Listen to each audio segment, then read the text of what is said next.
आज यहाँ पर उज्ज्वला साहब के साथ दुश्मनी रही है। आज यहाँ पर हमारे सर्कल लेवल और ब्लॉक लेवल तक के पदाधिकारियों की मीटिंग थी।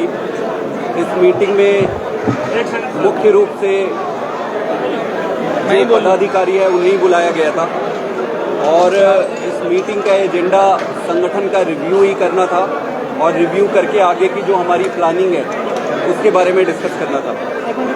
मेरा ये मानना है कि हरियाणा की जनता ने सभी पार्टियों को बार बार मौका दिया, सभी पार्टियों को बराबर मौका मिला। अब जनता इन सभी पार्टियों से त्रस्त हो गई है, जनता बदलाव चाह रही है। जनता ने देखा कि कैसे पंजाब में अच्छे काम हो रहे हैं, जनता ने देखा कि दिल्ली में कैसे अच्छे काम हो रहे हैं। उन सब का प्रभाव हरियाणा की जनता पर है और जनता इस बार बदलाव के लिए वोट करेगी, आम आदमी पार्टी को वोट करेगी। और मेरा ये मानना है कि इस बार आम आदमी पार्टी का संगठन पूरी तरह तैयार है चुनाव के लिए। सर, हरियाणा में पार्टी किस किस मुद्दे पर चुनाव लड़ेगी, किन किन मुद्दों पर चुनाव लड़ेगी? आम आदमी पार्टी का मुद्दा बड़ा स्पष्ट है।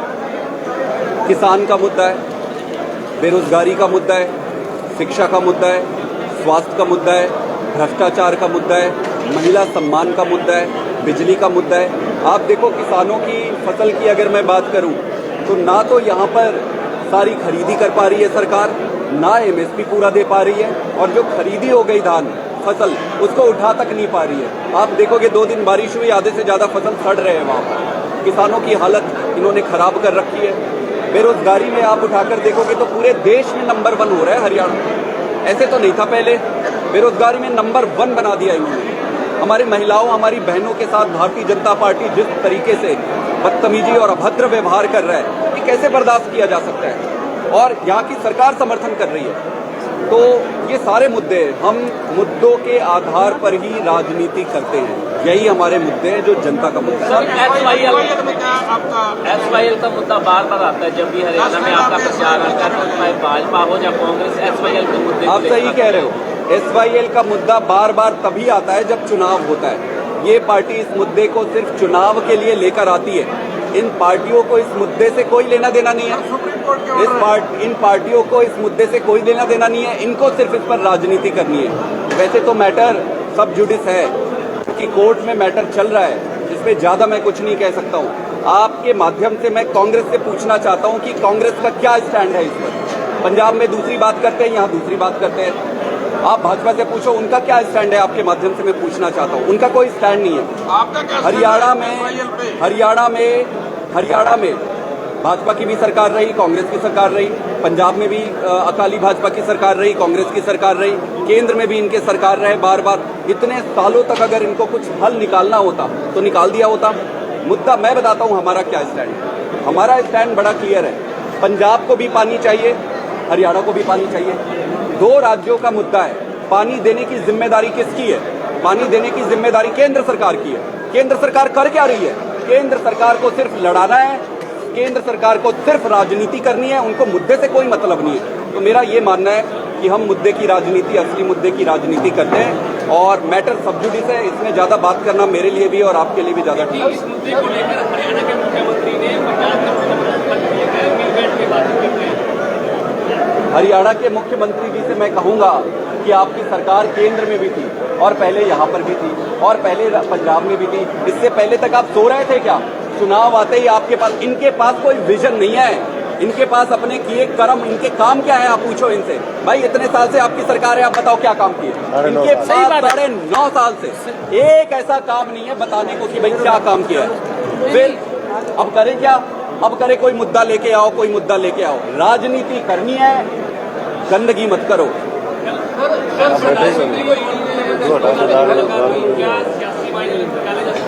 जो मर्जी आप मायने निकालो, उनके प्रधानमंत्री, उनके मुख्यमंत्री आपस में मिले, ये वापस में दिखावा करेंगे। प्रधानमंत्री की जिम्मेदारी बनती है। मैं हरियाणा में हूँ, मुझे हरियाणा को पानी चाहिए, पंजाब कह रही है मुझे पानी चाहिए, दोनों को पानी दो, आप लाओ।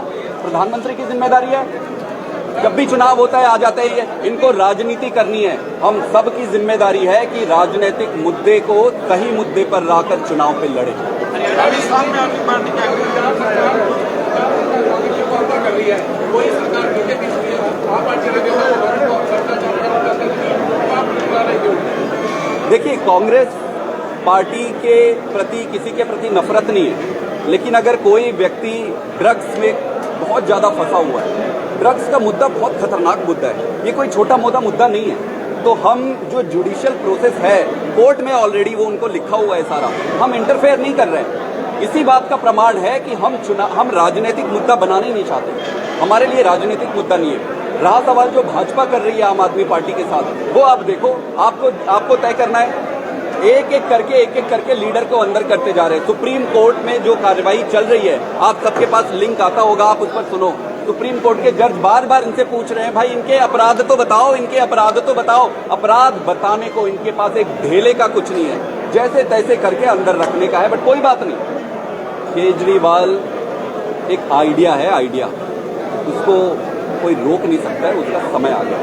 सर, हरियाणा में केजरीवाल फार्मूला लागू होगा, पास हो पाएगा? बिल्कुल, केजरीवाल फार्मूला पूरे देश में लागू होगा। केजरीवाल जी का फार्मूला क्या है? केजरीवाल जी सभी को अपने बच्चे जैसा शिक्षा देना चाहते हैं। केजरीवाल जी अपने परिवार का जैसे स्वास्थ्य देते हैं वैसे देना चाहते हैं। किसानों को सम्मान देना चाहते हैं, महिलाओं अपनी बहन बेटियों को सम्मान देना, और ये कोई दे नहीं रहा है, ये हरियाणा का अधिकार है। हरियाणा इतनी प्रॉस्पेरस जमीन है, यहाँ पे इतने मेहनती लोग हैं। ऐसा क्या हो गया कि इतने 9.5 साल में और इतने सालों में आजादी के बाद से ये पीछे जाती जा रही है? सर, भूपेंद्र सिंह हुड्डा हरियाणा में 4 डिप्टी सीएम बनाने की बात है, तो क्या आप क्या कहना चाहते हैं? बड़ा इंटरेस्टिंग है। हुड्डा साहब को ये पता है और ये लगता है कि वो सिर्फ एक ही जाट समाज के लीडर बन के रह गए। बाकी के जितने भी समाज है हरियाणा में, उनको मालूम है कि उनको कोई एक ढेले का वोट नहीं दे रहा है, उनको कोई कंसिडर ही नहीं करते। अब चुनाव आ गया है, तो हुड्डा साहब को ये लग रहा है, यार मैंने तो जाट समाज का लीडर बन गया हूँ, बाकी समाज मुझे वोट नहीं दे रहा है, तो अब फलाने समाज, ये समाज, वो समाज, XYZ ऐसे करके इनको वोट लेने के लिए, जब उनको डर लग रहा है ना हुड्डा साहब को कि वोट नहीं मिलेगा, तो आप खुद ही बताओ, खुद ही सोचो कि अचानक ऐसा क्या हो गया कि ये उप मुख्यमंत्री की बात कर रहे हैं। भाई, हुड्डा साहब को बताना चाहिए कि जब आप मुख्यमंत्री थे तो आपने क्या क्या काम किए। हुड्डा साहब को बताना चाहिए कि हरियाणा के लिए आपका विजन क्या है।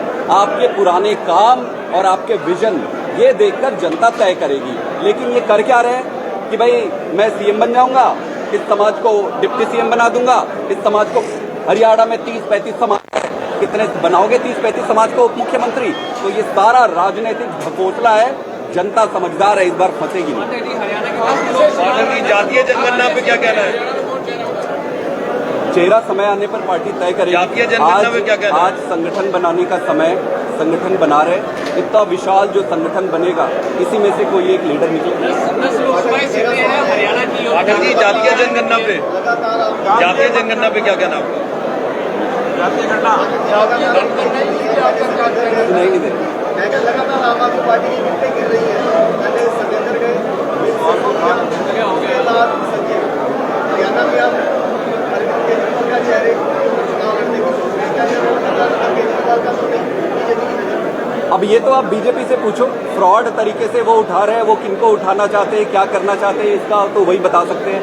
आम आदमी पार्टी एक ईमानदार पार्टी है। एक चीज समझना पड़ेगा, आम आदमी पार्टी ईमानदार पार्टी है, और ईमानदार है इसीलिए जेल में डाल रहे हैं। अगर बेईमान होते तो सेटिंग हो जाती, बाहर हो जाते, कोई जेल में रहता क्या एक भी दिन? आप बताओ भाई, जेल में है इसीलिए क्योंकि ईमानदार है। जातीय गणना पे क्या कहना है?